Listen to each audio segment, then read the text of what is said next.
मौजूद हैं। इसके साथ साथ जेपी नड्डा प्रधानमंत्री मोदी के साथ में मौजूद हैं। योगी आदित्यनाथ मौजूद हैं। अब से कुछ देर बाद प्रधानमंत्री मोदी का संबोधन होगा।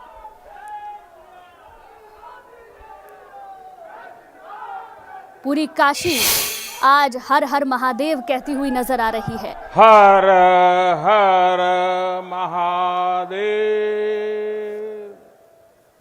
हर हर महादेव। नमः पार्वती पते, माता अन्नपूर्णा की, गंगा मैया की। इस ऐतिहासिक आयोजन में उपस्थित उत्तर प्रदेश की राज्यपाल श्रीमती आनंदीबेन पटेल, उत्तर प्रदेश के मुख्यमंत्री कर्मयोगी श्री योगी आदित्यनाथ जी, भारतीय जनता पार्टी के राष्ट्रीय अध्यक्ष, हम सबके मार्गदर्शक श्रीमान जेपी नड्डा जी, उप मुख्यमंत्री भाई केशव प्रसाद मौर्य जी, दिनेश शर्मा जी, केंद्र में मंत्रिपरिषद के मेरे साथी महेंद्र नाथ पांडे जी, उत्तर प्रदेश भारतीय जनता पार्टी के अध्यक्ष स्वतंत्र देव सिंह जी, यहां के मंत्री श्रीमान नीलकंठ तिवारी जी, देश के हर कोने से आए हुए पूज्य संतगण और मेरे प्यारे काशीवासी,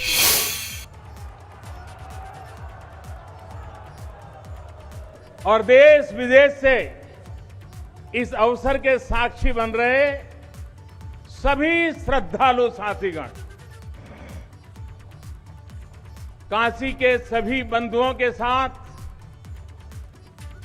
बाबा विश्वनाथ के चरणों में हम शीश नवावत है। माता अन्नपूर्णा के चरणन का बार बार वंदन करत है। अभी मैं बाबा के साथ साथ नगर कोतवाल काल भैरव जी के दर्शन करके ही आ रहा।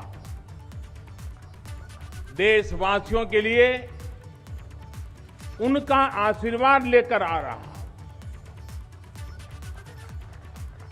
काशी में कुछ भी खास हो, कुछ भी नया हो, तो सबसे पहले उनसे पूछना आवश्यक है।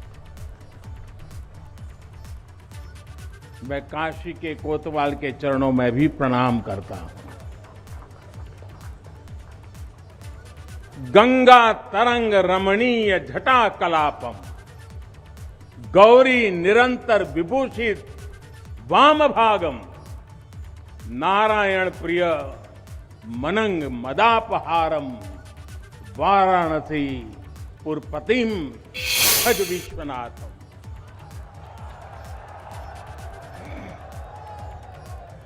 हम बाबा विश्वनाथ दरबार से देश दुनिया के उन श्रद्धालु जनन के प्रणाम करत है जो अपने अपने स्थान से इस महायज्ञ के साक्षी बनत होन। हम आप सब काशीवासी लोगन के प्रणाम करत है, जिनके सहयोग से इस शुभ घड़ी आयल है। हृदय गदगद है, मन आह्लादित है। आप सब लोगन के बहुत बहुत बधाई है।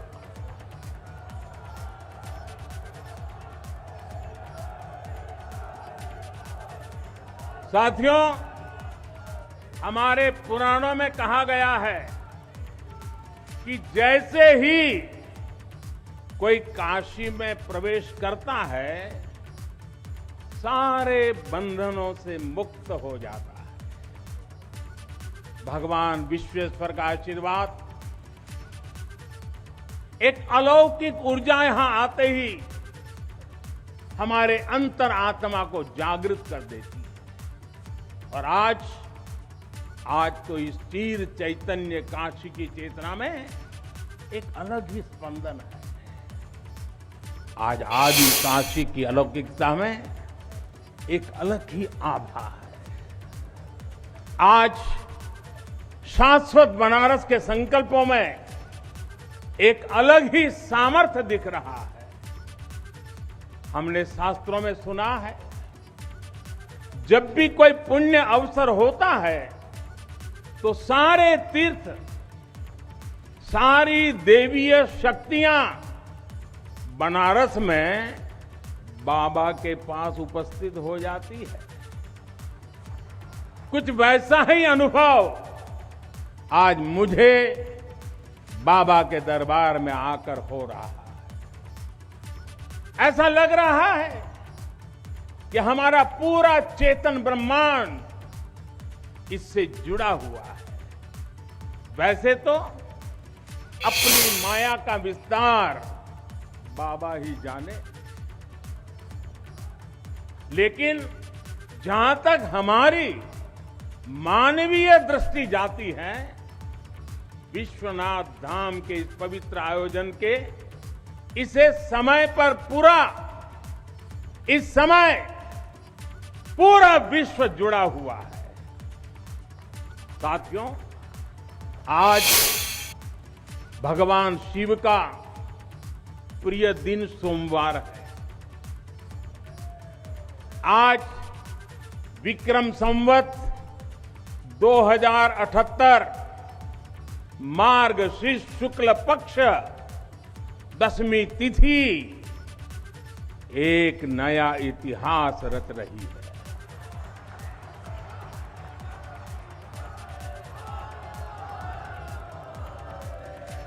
और हमारा सौभाग्य है कि हम इस तिथि के साक्षी बन रहे हैं। आज विश्वनाथ धाम अकल्पनीय अनंत ऊर्जा से भरा हुआ है। उसका वैभव विस्तार ले रहा है। इसकी विशेषता आसमान छू रही है। यहां आसपास जो अनेक प्राचीन मंदिर लुप्त हो गए थे, उन्हें भी पुनः स्थापित किया जा चुका है। बाबा अपने भक्तों की सदियों की सेवा से प्रसन्न हुए हैं, इसलिए उन्होंने आज के दिन का हमें आशीर्वाद दिया है। विश्वनाथ धाम का ये पूरा नया परिसर एक भव्य भवन भर नहीं है, ये प्रतीक है हमारे भारत की सनातन संस्कृति का। ये प्रतीक है हमारी आध्यात्मिक आत्मा का। ये प्रतीक है भारत की प्राचीनता का, परंपराओं का, भारत की ऊर्जा का, गतिशीलता का। आप यहां जब आएंगे तो केवल आस्था के ही दर्शन होंगे ऐसा नहीं है। आपको यहां अपने अतीत के गौरव का एहसास भी होगा।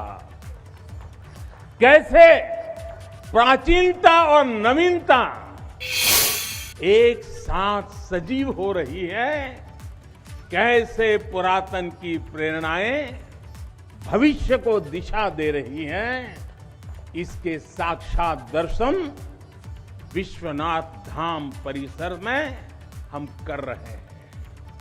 साथियों, जो मां गंगा उत्तर वाहिनी होकर बाबा के पांव पखारने काशी आती है, वो मां गंगा भी आज बहुत प्रसन्न होगी।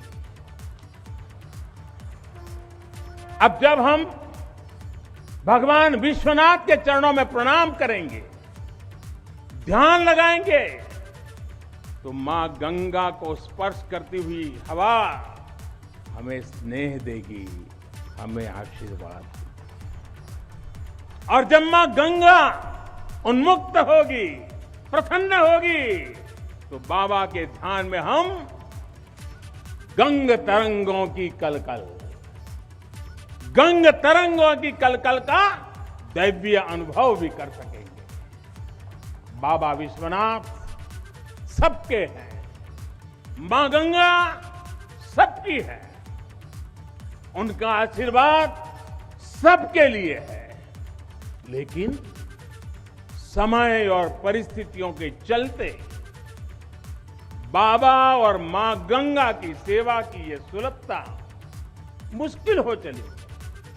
यहां हर कोई आना चाहता था, लेकिन रास्तों और जगह की कमी हो गई। बुजुर्गों के लिए, दिव्यांगों के लिए यहां आने में बहुत कठिनाई होती थी। लेकिन अब विश्वनाथ धाम परियोजना के पूरा होने से यहां हर किसी के लिए पहुंचना सुगम हो गया है। हमारे दिव्यांग भाई बहन, बुजुर्ग माता पिता सीधे बोर्ड से जेटी तक आएंगे। जेटी से घाट तक आने के लिए भी एस्केलेटर लगाए गए हैं, वहां से सीधे मंदिर तक आ सकेंगे। संकरे रास्तों की वजह से दर्शन के लिए जो घंटों तक का इंतजार करना पड़ा था, जो परेशानी होती थी, वो भी अब कम होगी। पहले यहां जो मंदिर क्षेत्र केवल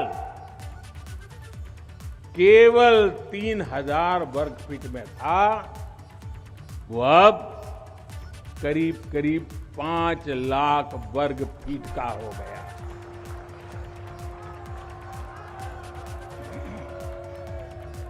अब मंदिर और मंदिर परिसर में 50, 60, 70 हजार श्रद्धालु आ सकते हैं।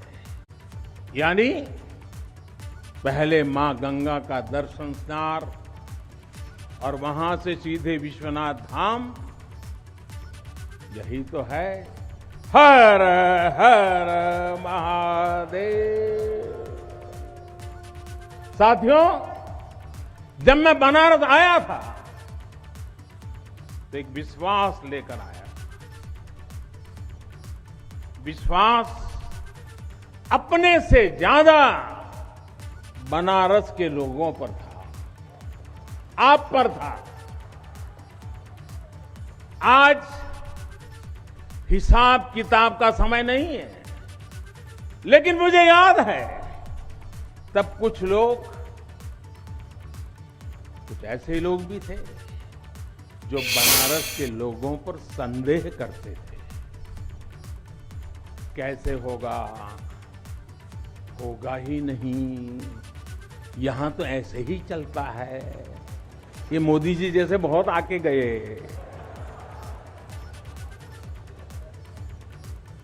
मुझे आश्चर्य होता था कि बनारस के लिए ऐसी ही धारणाएं बना ली गई थी, ऐसे तर्क दिए जाने लगे थे। ये जड़ता बनारस की नहीं थी, हो भी नहीं सकती थी। थोड़ी बहुत राजनीति थी, थोड़ा बहुत कुछ लोगों का निजी स्वार्थ, इसलिए बनारस पर आरोप लगाए जा रहे थे। लेकिन काशी तो काशी है,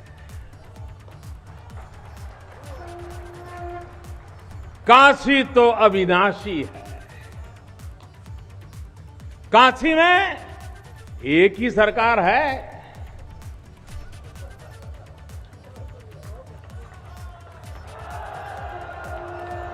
जिनके हाथों में डमरू है, उनकी सरकार है। जहां गंगा अपनी धारा बदलकर बहती हो, उस काशी को भला कौन रोक सकता है। काशी खंड में भगवान शंकर ने खुद कहा है, विना मम प्रसादम वै कह काशी प्रति प्रद्युत्पते, अर्थात बिना मेरी प्रसन्नता के काशी में कौन आ सकता है, कौन इसका सेवन कर सकता है। काशी में महादेव की इच्छा के बिना न कोई आता है और न यहां उनकी इच्छा के बिना कुछ होता है। यहां जो कुछ होता है महादेव की इच्छा से होता है। ये जो कुछ भी हुआ है महादेव ने ही किया है।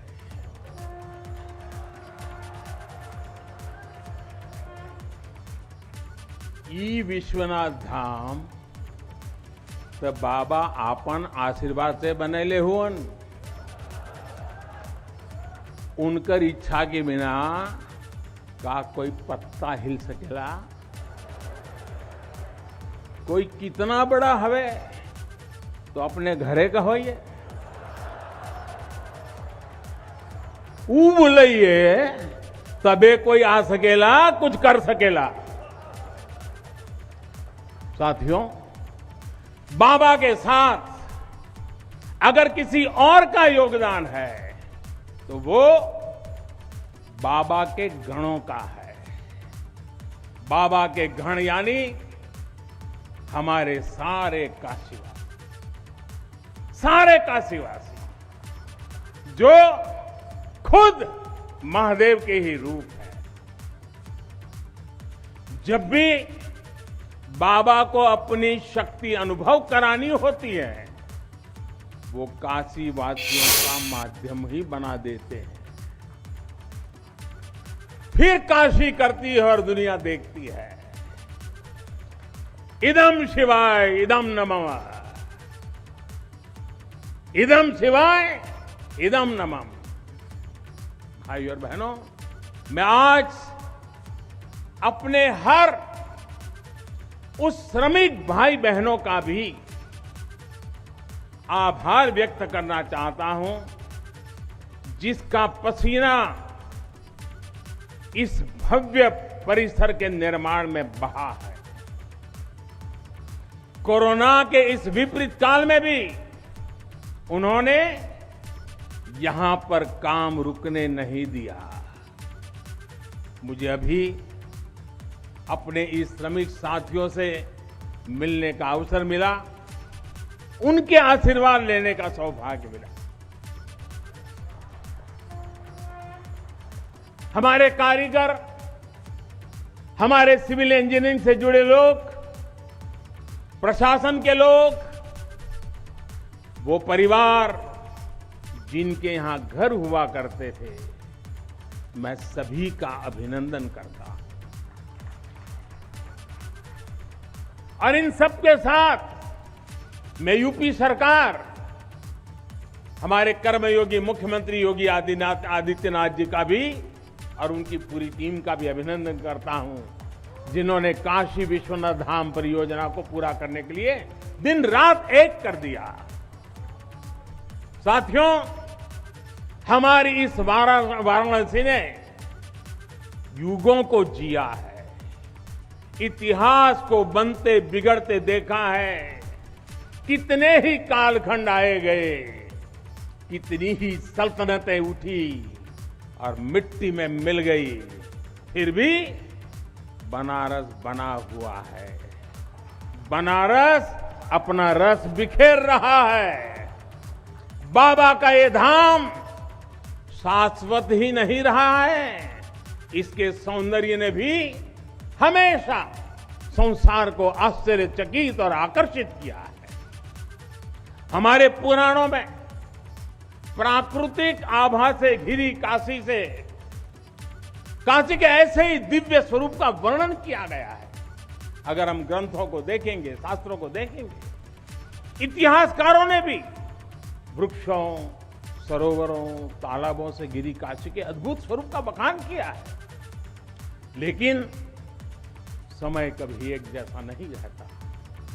आतताइयों ने इस नगरी पर आक्रमण किए, इसे ध्वस्त करने के प्रयास किए।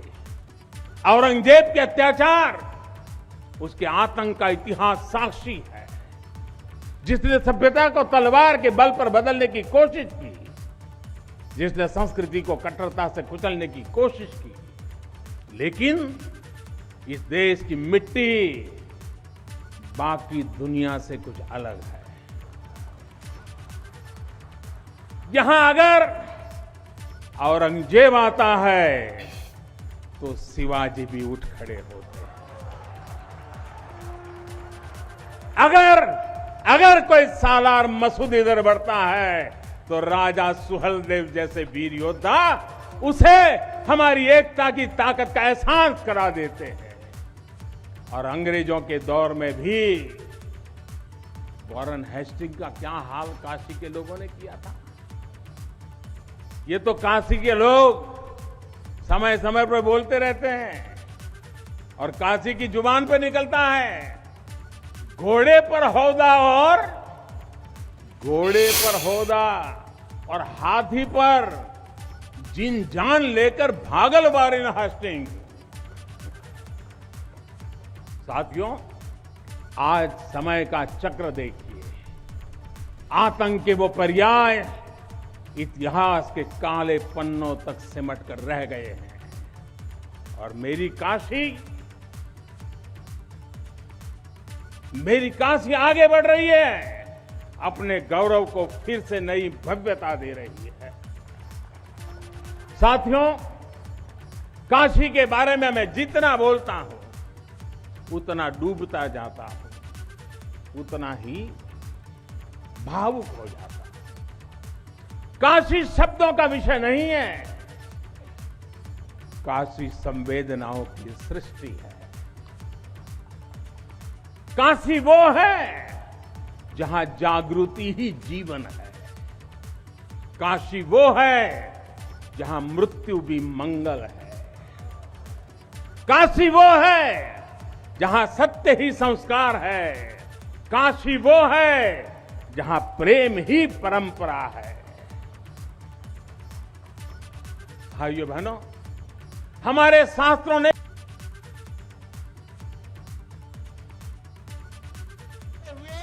आखिर में क्या कहा? नेति नेति ही कहा है। यानी जो कहा उतना ही नहीं है, उससे भी आगे कितना कुछ है। हमारे शास्त्रों ने कहा है, शिवम ज्ञायन इति ब्रूयो, शिवः शब्दार्थ चिंतका, अर्थात शिव शब्द का चिंतन करने वाले लोग शिव को ही ज्ञान कहते हैं। इसलिए ये काशी शिवमयी है, ये काशी ज्ञानमयी है। और इसलिए ज्ञान, शोध, अनुसंधान ये काशी और भारत के लिए स्वाभाविक निष्ठा रहे। भगवान शिव ने स्वयं कहा है, सर्व क्षेत्रेषु भूपृष्ठे, सर्व क्षेत्रेषु भूपृष्ठे काशी क्षेत्रम च मे वपु, अर्थात धरती के सभी क्षेत्रों में काशी साक्षात मेरा ही शरीर है। इसलिए यहां का पत्थर, यहां का हर पत्थर शंकर है। इसलिए हम अपनी काशी को सजीव मानते हैं और इसी भाव से हमें अपने देश के कण कण में मातृभाव का बोध होता है। हमारे शास्त्रों का वाक्य है, दृश्यते स्वर्ग सर्वे है, काश्यम विश्वेश्वर तथा, यानी काशी में सर्वत्र हर जीव में भगवान विश्वेश्वर के ही दर्शन होते हैं। इसलिए काशी जीवत्व को सीधे शिवत्व से जोड़ती है। हमारे ऋषियों ने भी कहा है, विश्वेश्वरं शरणं समय बुद्धि प्रदास्यति, अर्थात भगवान विश्वेश्वर की शरण में आने पर समबुद्धि व्याप्त हो जाती है। बनारस वो नगर है जहां से जगत गुरु शंकराचार्य को श्री डोम राजा की पवित्रता से प्रेरणा मिली। उन्होंने देश को एकता के सूत्र में बांधने का संकल्प लिया। ये वो जगह है जहां भगवान शंकर की प्रेरणा से गोस्वामी तुलसीदास जी ने रामचरितमानस जैसी अलौकिक रचना की। यहीं की धरती सारनाथ में भगवान बुद्ध का बोध संसार के लिए प्रकट हुआ। समाज सुधार के लिए कबीरदास जैसे मनीषी यहां प्रकट हुए। समाज को जोड़ने की जरूरत थी तो संत रविदास जी की भक्ति की शक्ति का केंद्र भी ये काशी बनी। ये काशी अहिंसा और तप की प्रतिमूर्ति 4 जैन तीर्थंकरों की धरती है।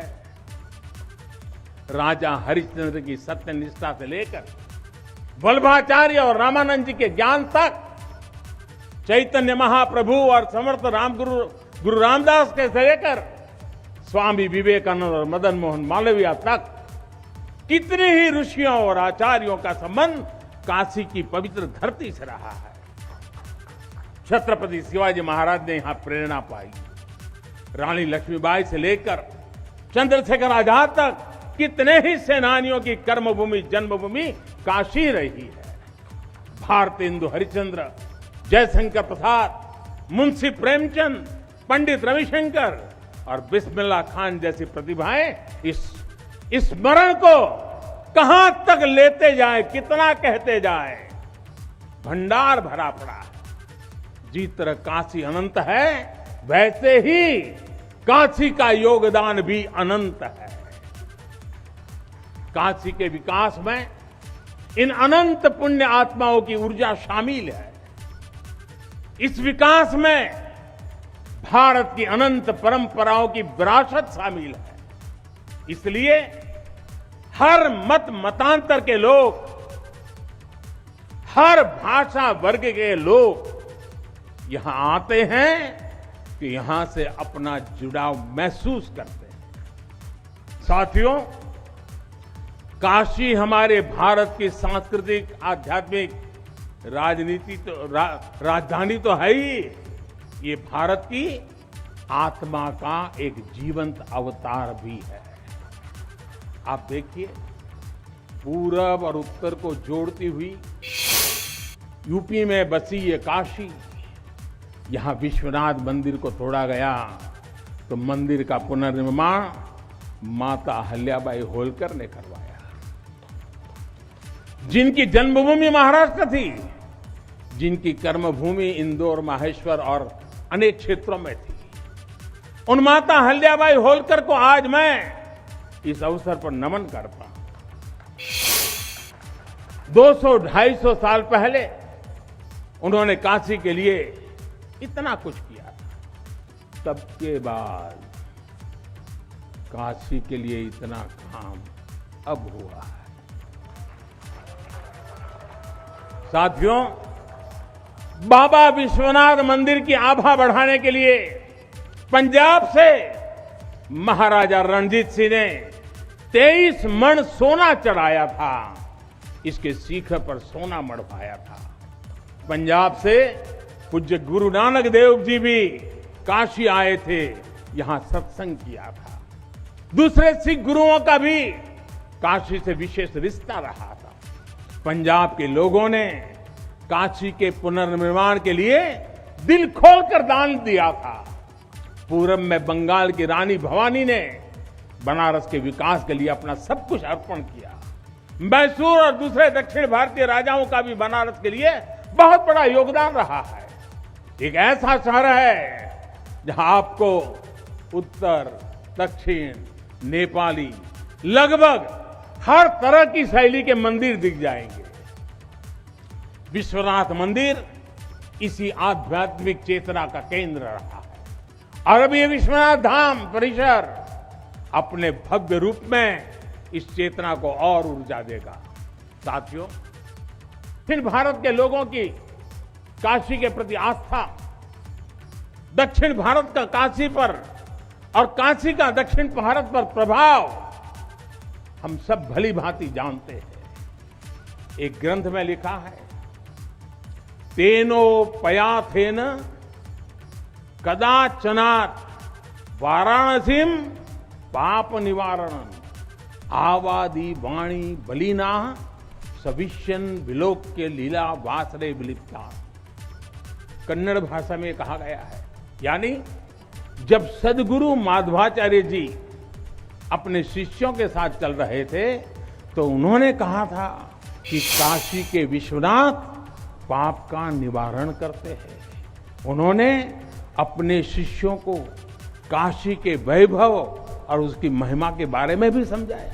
साथियों, सदियों पहले की ये भावना निरंतर चली आ रही है। मां कवि सुब्रमण्यम भारती काशी प्रवास ने जिनके जीवन की दिशा बदल दी, उन्होंने एक जगह लिखा है, तमिल में लिखा है, काशी नगर पुलवर पेसुम उरई दान कांजी इल के पदर कोर खरुवी सेवोम।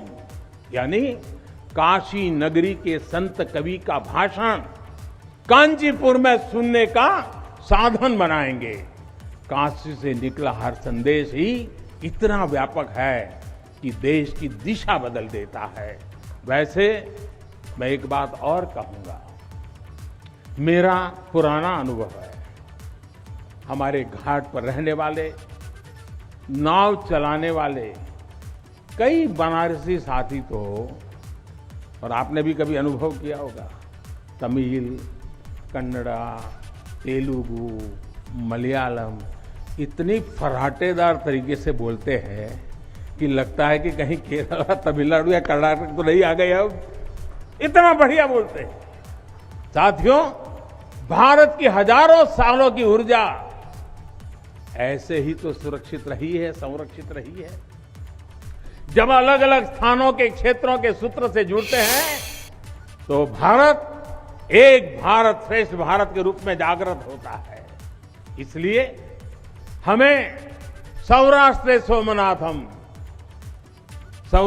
सोमनाथम से लेकर अयोध्या, मथुरा, माया, काशी, कांची, अवंतिका का हर दिन स्मरण करना सिखाया जाता है।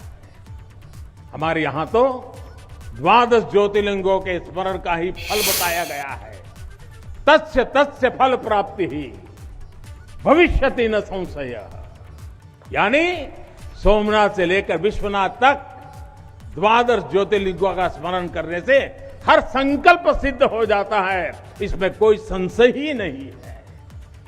ये संशय इसलिए नहीं है क्योंकि स्मरण के बहाने पूरे भारत का भाव एकजुट हो जाता है।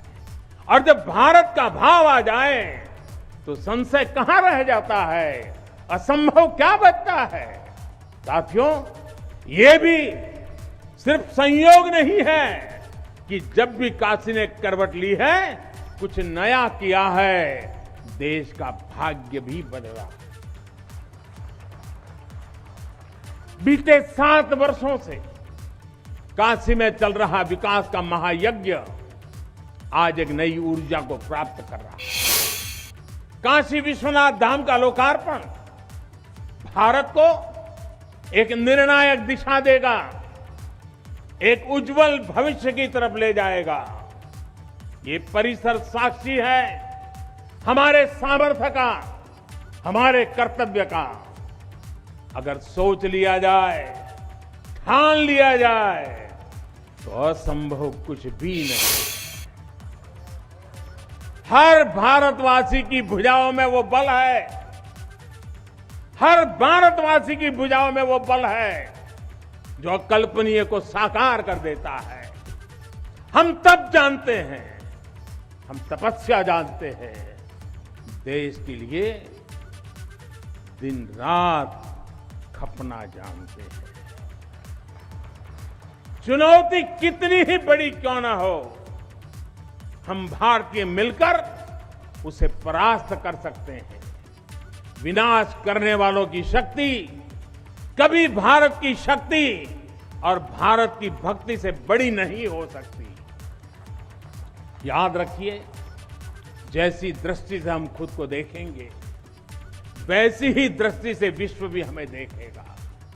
मुझे खुशी है कि सदियों की गुलामी ने हम पर जो प्रभाव डाला था, जिस हीन भावना से भारत को भर दिया गया था, अब आज का भारत उससे बाहर निकल रहा है। आज का भारत सिर्फ सोमनाथ मंदिर का सौंदर्यीकरण ही नहीं करता, बल्कि समंदर में हजारों किलोमीटर ऑप्टिकल फाइबर भी बिछा रहा है।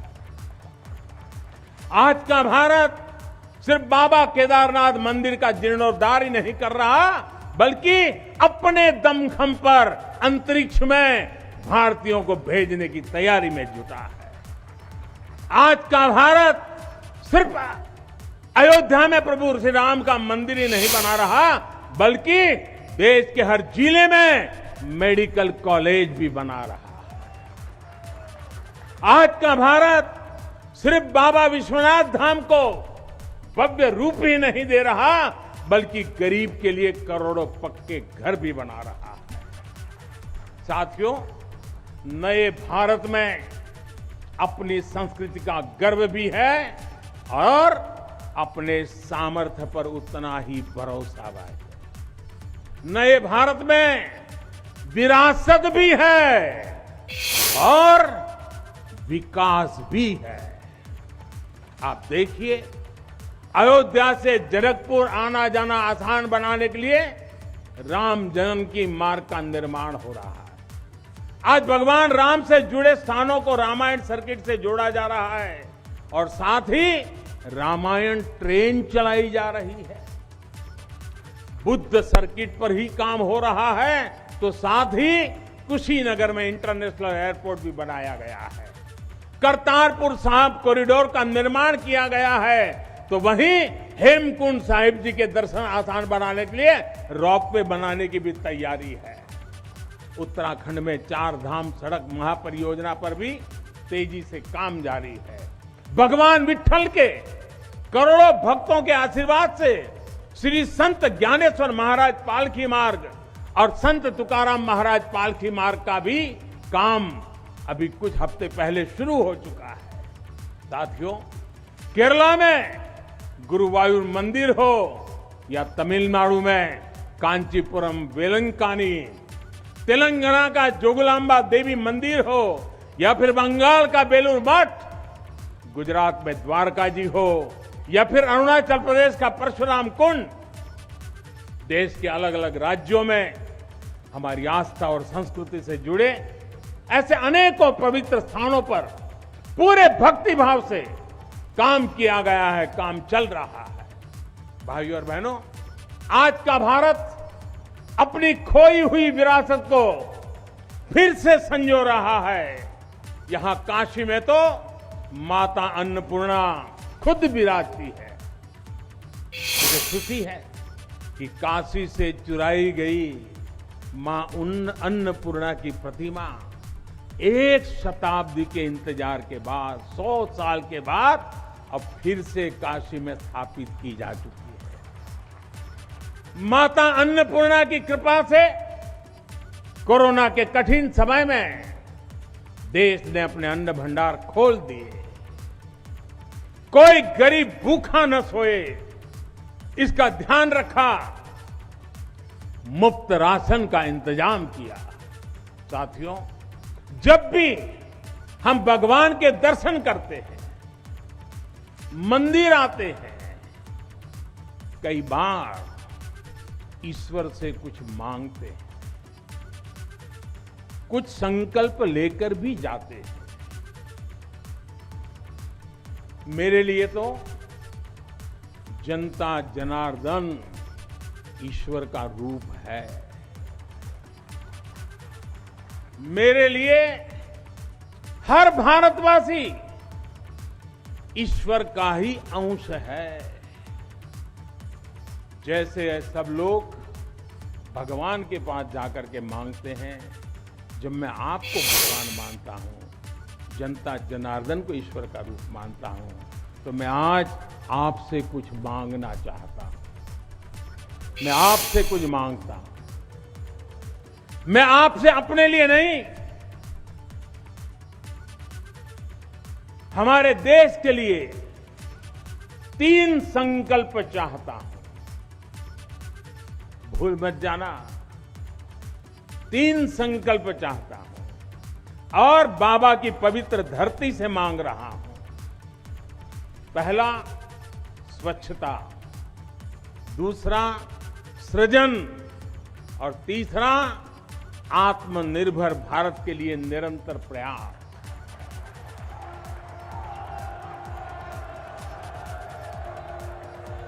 स्वच्छता जीवन शैली होती है, स्वच्छता अनुशासन होती है। ये अपने साथ कर्तव्यों की एक बहुत बड़ी श्रृंखला लेकर आती है। भारत चाहे जितना ही विकास करे, स्वच्छ नहीं रहेगा तो हमारे लिए आगे बढ़ पाना मुश्किल होगा।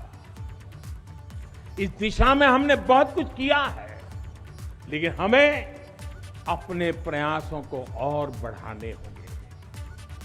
कर्तव्य की भावना से भरा आपका एक छोटा सा प्रयास देश की बहुत मदद करेगा। यहां बनारस में भी, शहर में, घाटों पर स्वच्छता को हमें एक नए स्तर पर लेकर जाना है। गंगा जी की स्वच्छता के लिए उत्तराखंड से लेकर बंगाल तक कितने ही प्रयास चल रहे हैं। नमामि गंगे अभियान की सफलता बनी रहे, इसके लिए हमें सजग होकर काम करते रहना होगा। साथियों, गुलामी के लंबे कालखंड है। हम भारतीयों का आत्मविश्वास ऐसा तोड़ा कि हम अपने ही सृजन पर विश्वास खो बैठे। आज हजारों वर्ष पुरानी इस काशी से मैं हर देशवासी का आह्वान करता हूं, पूरे आत्मविश्वास से सृजन करिए, इनोवेट करिए, इनोवेटिव तरीके से करिए। जब भारत का युवा कोरोना के इस मुश्किल काल में सैकड़ों स्टार्टअप बना सकता है, इतनी चुनौतियों के बीच 40 से ज्यादा यूनिकॉर्न बना सकता है, वो भी ये दिखाता है कुछ भी कर सकता है। आप सोचिए, एक यूनिकॉर्न यानी स्टार्टअप करीब 7 हजार करोड़ रुपए से भी ज्यादा का है और पिछले 1-1.5 साल में बना है। इतने कम समय में यह अभूतपूर्व है।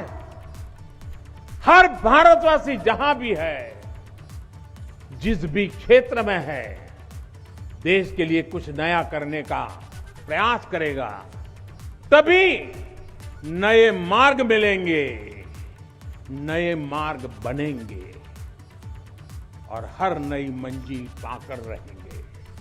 भाई और बहनों, तीसरा एक संकल्प जो आज हमें लेना है वो है आत्मनिर्भर भारत के लिए अपने प्रयास बढ़ाने का। ये आजादी का अमृत काल है। हम आजादी के 75वें साल में है। जब भारत 100 साल की आजादी का समारोह बनाएगा, तब का भारत कैसा होगा, इसके लिए हमें अभी से काम करना होगा।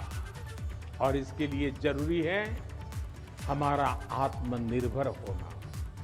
जब हम देश में बनी चीजों पर गर्व करेंगे, जब हम लोकल के लिए वोकल होंगे, जब हम ऐसी चीजों को खरीदेंगे जिसे बनाने में किसी भारतीय का पसीना बहा हो, तो इस अभियान को मदद करेंगे।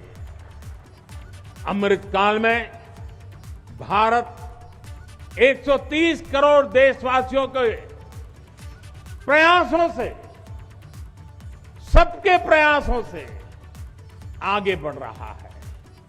महादेव की कृपा से, हर भारतवासी के प्रयास से हम आत्मनिर्भर भारत का सपना सच होता देखेंगे। इसी विश्वास के साथ मैं बाबा विश्वनाथ के, माता अन्नपूर्णा के, काशी कोतवाल के और सभी देवी देवताओं के चरणों में एक बार फिर प्रणाम करता हूं। इतनी बड़ी तादाद में देश के अलग अलग कोने से पूज्य संत महात्मा पधारे हैं। ये हमारे लिए, मुझ जैसे एक सामान्य नागरिक के लिए ये सौभाग्य की पल है। मैं सभी संतों का, सभी पूज्य महात्माओं का सर झुका करके हृदय से अभिनंदन करता हूं, प्रणाम करता हूं। मैं आज सभी काशीवासियों को, देशवासियों को फिर से बधाई देता हूं, बहुत बहुत शुभकामनाएं देता हूं। हर हर महादेव,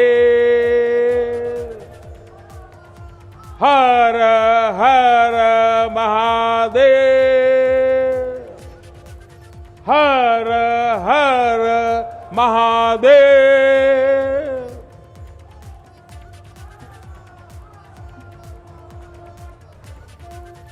तो हर हर महादेव के उद्घोष के साथ काशी के इतिहास के अलावा वर्तमान और भविष्य के नजरिए को भी साझा करते दिखाई दिए, सुनाई दिए प्रधानमंत्री नरेंद्र मोदी।